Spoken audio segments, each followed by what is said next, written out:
Buenas tardes, amigas, amigos de mi blog. Doy comienzo al número 9 de mis cuadernos de a bordo. La semana habrá estado marcada primero por los ecos y las secuelas del fallecimiento el pasado domingo de Fidel Castro, el líder máximo, del que os prometí hablar en este vídeo,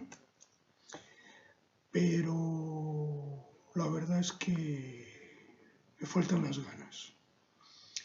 Tanto como se ha hablado ya esta semana, sobre todo aquí en Bélgica, que es de verdad un fenómeno digno de estudio, este apego, este capricho,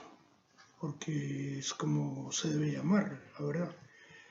de la opinión pública en Bélgica hacia la figura del líder máximo. Merece un análisis en muchos planos y en particular en el plano de la psicología colectiva de masas.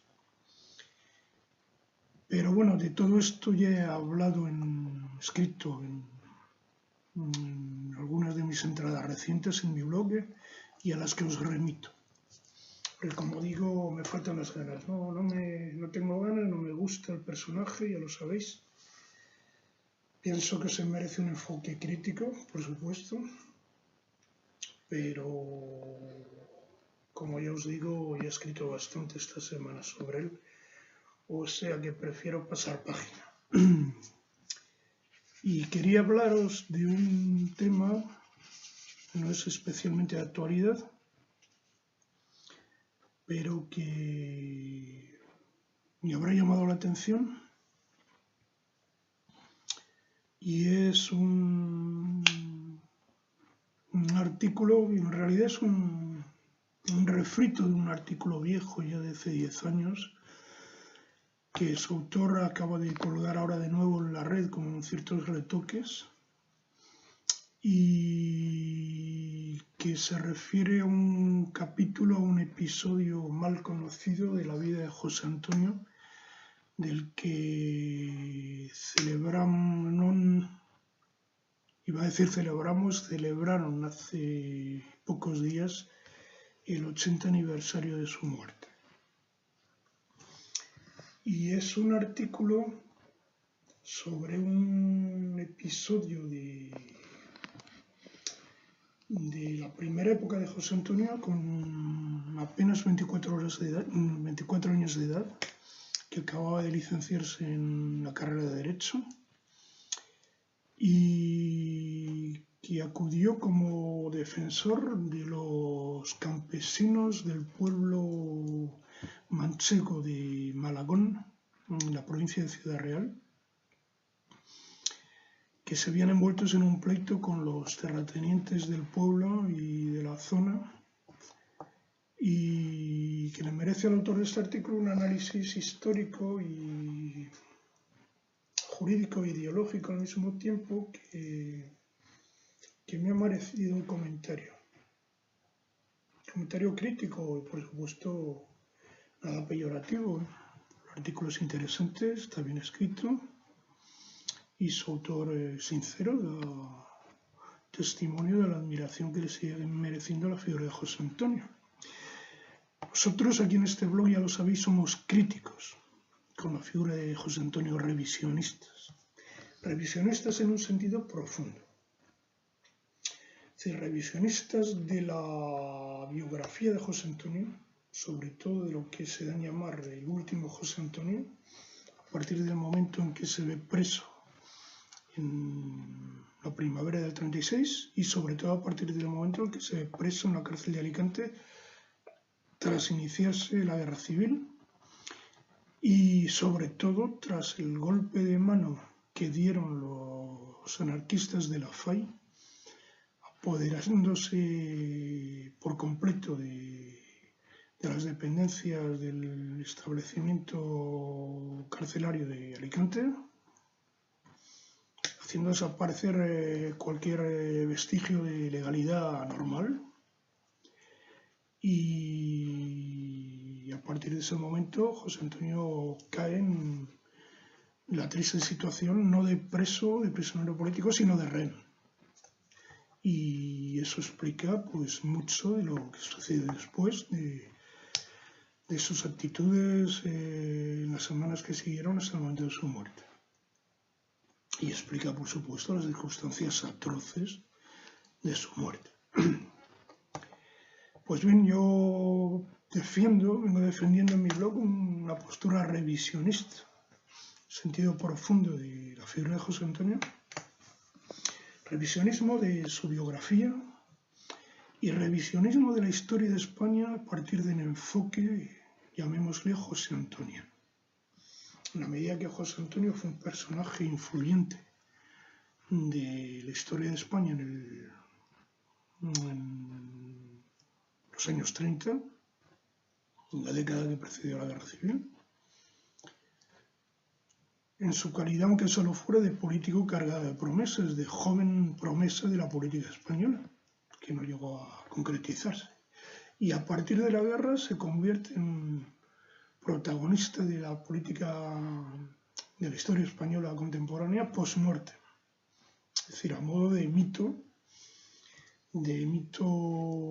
ideológico, mito político, y sometido a fluctuaciones, conforme a los vaivenes de la historia de España en el siglo XX, a seguir la Guerra Civil, y a los vaivenes de la historia contemporánea, de la historia europea y de la historia universal, y en particular los resultantes del desarrollo y del desenlace de la Segunda Guerra Mundial. Y pienso que esa revisión de la historia de España en los últimos siglos, a partir de una revisión de la figura de José Antonio y del enfoque josé antoniano que inspiró a muchos a la hora de analizar nuestros últimos siglos de historia española,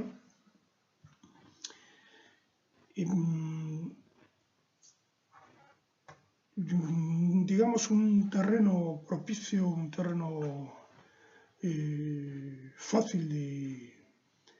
de aplicación de ese método de revisión, de revisionismo en un sentido amplio del término, de nuestra historia española, lo ofrece este artículo, lo ofrece este episodio de la vida de José Antonio, que viene a traer a la luz o a poner en primer plano la problemática social y socioeconómica de la España del Sur. Se debe llamar la España seca. Bueno, no, la España del Sur no se identifica exactamente con la España seca. La España seca son aproximadamente 3/4 partes del territorio de la península, incluso más. Y la España del Sur, en el sentido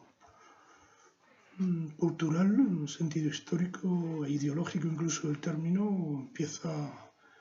de La Mancha para abajo. Es decir, La Mancha, Extremadura, Andalucía y el Levante español a partir de Murcia, que coincidió extrañamente en gran parte con las zonas en las que fracasó el alzamiento y se produjo la dominación roja durante la Guerra Civil. Y en este artículo se viene a decir que José Antonio, en su calidad de abogado, había ejercido la defensa de los campesinos de Malagón, y estaban envueltos en una especie de nuevo Fuenteovejuna del siglo XX, es decir, un conflicto con los poderosos del pueblo, con los terratenientes o burgueses terratenientes, herederos a su vez, o digamos sucesores, a partir de las Cortes de Cádiz y del triunfo del liberalismo y de la revolución industrial, de las grandes familias aristocráticas que habían encarnado la empresa histórica de la Reconquista.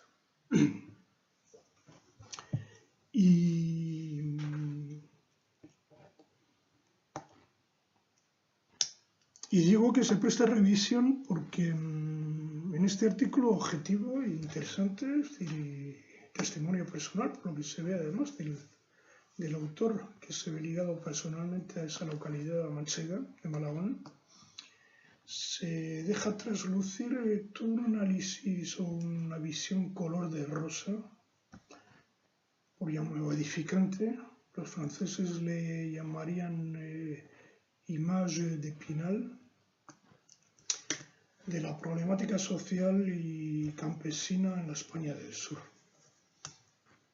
que hacía de una visión victimista, que hacía de los campesinos las pobres víctimas inocentes y de los otros, los poderosos, los burgueses, los terratenientes e incluso los antiguos aristócratas, los malos de la película. Es un film de buenos y malos que se merece revisión, por supuesto.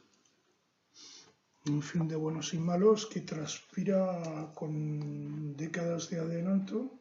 Me estoy refiriendo a la situación tal como se planteó en los tiempos de José Antonio, que venía a dejar traslucir con décadas de adelanto una versión de teología de la liberación, de lucha de clases, definitiva, de los buenos, los campesinos contra los malos, terratenientes, burgueses y aristócratas. Una versión que desmentiría el estallido de la guerra civil y la posguerra española. Como digo en mi entrada de ayer, o me pregunto en mi entrada de ayer, ¿dónde estaban todos aquellos campesinos, miles de campesinos, por lo que se dice en el artículo? ¿Dónde estaban en el momento del estallido de la guerra civil y durante los 3 años de dominación roja en esa localidad de Malagón y en toda la zona de La Mancha, y que fue una de las zonas de España, con la parte de Andalucía que quedó bajo control rojo, donde se llegó a unos niveles mayores de violencia y de desmanes y de asesinatos y de crímenes de un salvajismo inédito en la historia de España. ¿Dónde estaban? Todos los que habían aplaudido unos años antes, 10 años antes, 1927, durante la dictadura, al joven José Antonio Primo de Rivera, que fue allí lleno de pletórico de idealismo y de buenas intenciones y de pauperismo bíblico, de idealismo en favor de los pobres y los desheredados, donde estaban todos ellos 10 años después, cuando estalló la guerra civil. Y he estado ojeando sobre la marcha, documentándome sobre la historia de esta localidad de Malagón, y interesó aquí una reseña colgada en la red que me parece especialmente significativa. Durante la guerra civil, se puede leer, Malagón quedó dentro de la zona republicana. Así durante la guerra, así como si fuera una conjunción causal, así durante la guerra se agudizó la crisis económica, política y social de Malagón, en consonancia con la grave situación de España. No se dice nada y se dice todo a la vez. Es decir, lo que pudo ocurrir, que vino a traducir esa grave crisis de la que habla esta reseña tan púdica sobre la historia de Malagón durante la guerra civil. decir que no tengo nada, por supuesto, con los habitantes de Malagón. Parece un bello pueblo, como lo acabo de expresar en mi blog. A las pruebas me remito, unas fotos instantáneas gráficas que se ven de ese pueblo colgados en la red, como tantos otros de la España del Sur, ¿no? Pueblos de gran belleza y que arrastran un drama profundo, ¿no? De su historia reciente o menos reciente, como si la belleza externa fuera inseparable de la tragedia. Es el caso de Malagón, es el caso de Macharreal, el pueblo de la provincia de Jaén, donde procedo por la vía paterna, como todos lo sabéis. Y me ha hecho reflexionar este caso de Malagón y de este capítulo mal conocido de la vida de José Antonio. Me ha hecho recordar un libro que me ofreció, que me mandó a modo de obsequio. No sé por qué lo haría, es el único obsequio que me hizo en los largos años que mantuvimos correspondencia el profesor historiador alemán Ernest Nolte. Sin duda, a modo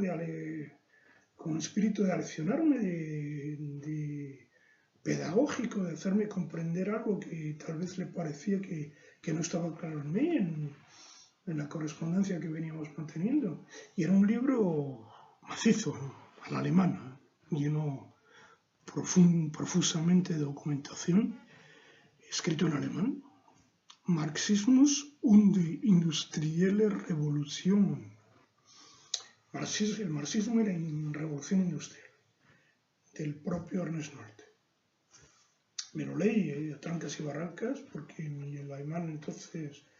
no era perfecto. Y bueno, y me lo volví a releer y hace ya tiempo que perdí de vista este libro, pero me quedó bien grabado en la mente. Es decir, porque la tesis que venía a enunciar y a defender y a aprobar el profesor Nolte era todo menos liviana. Es decir, venía más o menos a decir que el marxismo, es decir, venía a darle la vuelta al análisis marxista que defendía y con lo cual contagió a media humanidad y a mi generación en España, sin ir más lejos, ¿no? Generación universitaria, que ahora todos adoctrinados y contagiados por la epidemia marxista o no marxista de aquella época, de los finales de los 60 y principios de los 70. Y venía a decir Ernest Nolte lo contrario, más o menos, de a darle la vuelta al análisis marxista, un análisis marxista que venía a defender que el motor de la historia lo eran las transformaciones de orden social en todo lo relacionado con la relación de dominación, ¿no? Con el entorno al concepto de derecho de propiedad. Y Ernest Nolte venía a darle la vuelta al análisis marxista, viene a presentar el marxismo, la propia ideología marxista, apenas como un subproducto de la revolución industrial inglesa. Es decir, que una ideología tan operativa y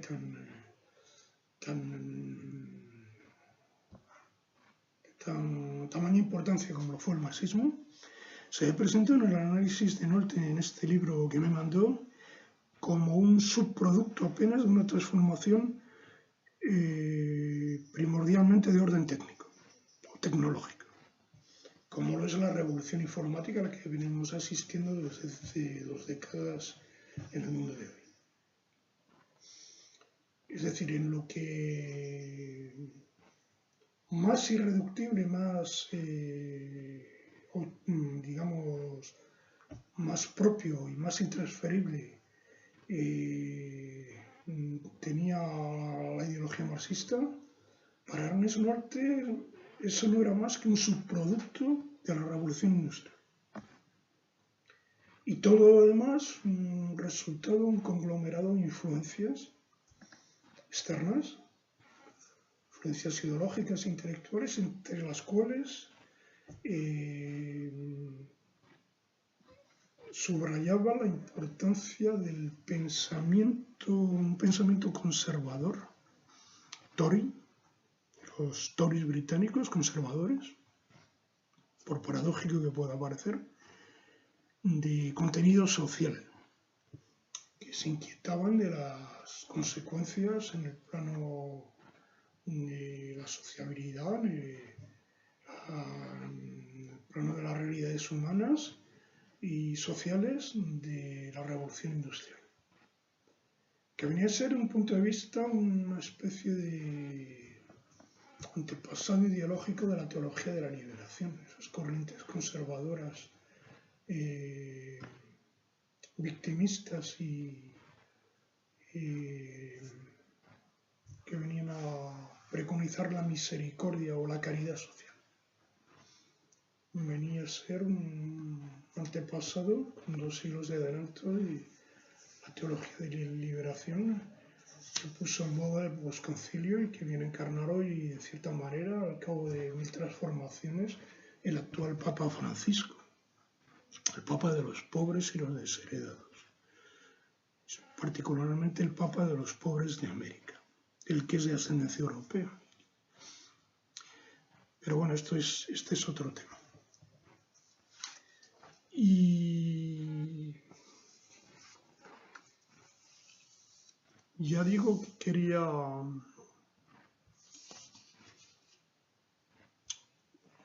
quería haber puesto, creo haber puesto de manifiesto la relación entre toda esta problemática, es decir, el análisis del socioeconómico, de las realidades socioeconómicas y las ideologías y los planteamientos ideológicos.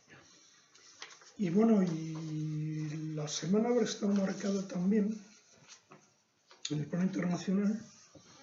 por el anuncio del presidente francés, François Hollande, de desistir de presentarse a las próximas elecciones presidenciales francesas de la primavera próxima, como una tormenta en el cielo azul, que tal vez algunos comentadores esperaban, pero no demasiados, en realidad. Para que esto escriba ha sido una sorpresa y también para muchos. Y el desistimiento de François Hollande pone en el primer plano de la actualidad, en foco, como dicen los portugueses, a su primer ministro, jefe de gobierno, Manuel Valls, del que me he ocupado repetidamente en mi blog de un tiempo a esta parte. Manuel Valls es una figura tan destacada como discutida de la política francesa, discutida dentro incluso de la izquierda, por sus posturas polémicas en relación con ciertos temas, como por ejemplo el tema de la pérdida de nacionalidad, de propuesta de ley de pérdida de la nacionalidad de los condenados por delitos de terrorismo, en particular de terrorismo islámico. Y también se habrá ganado la oposición de un sector importante de la izquierda con motivo de la ley de reforma laboral, que trajo consigo una oleada de manifestaciones y de protestas en Francia antes del verano, incluso está avanzado el verano. La llamada ley El Khomri, del nombre de la ministra de Trabajo, que es de ascendencia marroquí. Y otro tema que le habrá indispuesto también, incluso con miembros de su gobierno, lo habrá sido el llamado burkini, es decir, la vestimenta islámica que empezó a irrumpir en ciertas playas francesas, que provocó una gran conmoción social en Francia, que llevó a Manuel Valls a manifestarse en contra de ese fenómeno y que le granjeó la réplica de uno de sus ministra más emblemática, la ministra de Educación, Nayah Vallaud-Belkacem, de la que me ocupé en alguno de mis blogs, que es otra de las figuras emblemáticas, por así decirlo, del ascenso social y político de los oriundos, como yo les llamo, los franceses de ascendencia española. Y Nayah Vallaud-Belkacem es un exponente emblemático de estos oriundos en la medida que tiene de ascendencia española por una rama de su familia. Tiene abuelos españoles y procede de la región de Alhucemas, que se encontró dentro de la línea de demarcación del Protectorado Español de Marruecos. Nayah Vallaud-Belkacem es figura emblemática y a la vez atípica de estos oriundos porque carece de esa nota o de esa connotación guerra civilista que ofrecen los otros oriundos, como Manuel Valls, algo de lo que ya he escrito repetidamente en mi blog, y con otras figuras emergentes de oriundos en Francia. Y de Valls me ocupé en particular de un artículo, de un prólogo que escribió en un libro publicado a principios de año sobre el verano imperdonable del 36, título en francés, y era sobre la polémica creada en Francia por la llamada política de no intervención y la división en el seno de la izquierda francesa entre los partidarios de la no intervención y los partidarios de la intervención descarada en favor de los rojos durante la Guerra Civil Española. Y en el prólogo de ese libro, Manuel Valls viene a establecer una comparación de lo más odiosa entre el verano aquel imperdonable del 36 y la situación del mundo de hoy. Y bueno, explayándose con una serie de afirmaciones beligerantes en extremo guerra civilistas, y una de las cuales retuvo especialmente, donde hacía ilusión a los fusilados a los bombardeados del 37, a los fusilados del 39 y a los decapitados del 38, que me movió a darle a la tecla en mi blog y hacer otra comparación odiosa como todas las comparaciones, y era la que ofrece la figura del general republicano López Ochoa, artífice del aplastamiento de la insurrección de la Revolución de Octubre en Asturias, al que las milicias obreras, al producirse el alzamiento en Madrid, sacaron del hospital militar de Carabanchel, donde se encontraba convaleciente, le cortaron la cabeza y la pasaron una pica por Madrid. Y la foto la acabaron publicando, como la acabó publicando no hace mucho el diario La Nueva España de Oviedo. No fue el único, ¿eh? El doctor Albiñana le cortaron la cabeza en la cárcel donde se encontraba, donde le pilló la guerra en Madrid, en Zona Roja, y jugaron al fútbol con ella, ¿no? Y estos dos casos pues esconden con absoluta certeza a miles y miles de casos anónimos que se produjeron al producirse el alzamiento y en Zona Roja. Se vio marcada por unos niveles de atrocidad y de crueldad inéditos en la historia de España.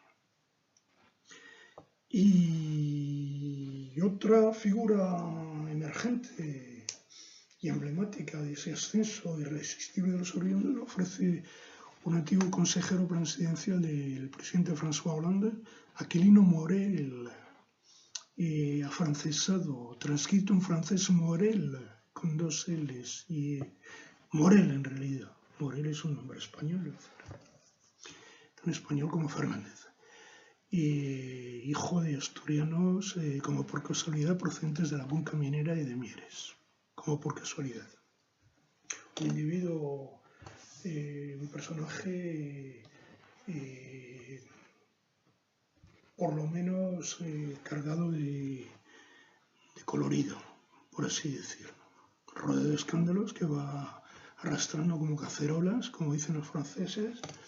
y que llevaron al presidente Hollande a prescindir de sus servicios hace 2 años y que ahora, en cambio, acaba de sacar un libro contando con el apoyo manifiesto del jefe de gobierno Manuel Valls, que lo cuenta a todas luces entre uno de sus amigos,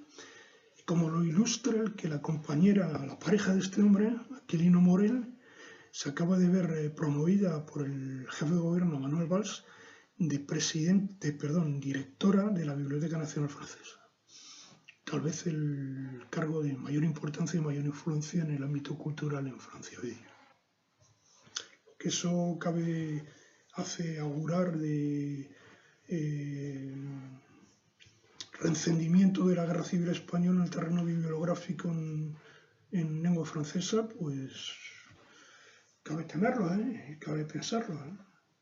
Los que llevamos aquí 30 años de testigos de esta guerra civil española de las memorias interminables y ofensivas de la memoria de los vencidos de la guerra civil,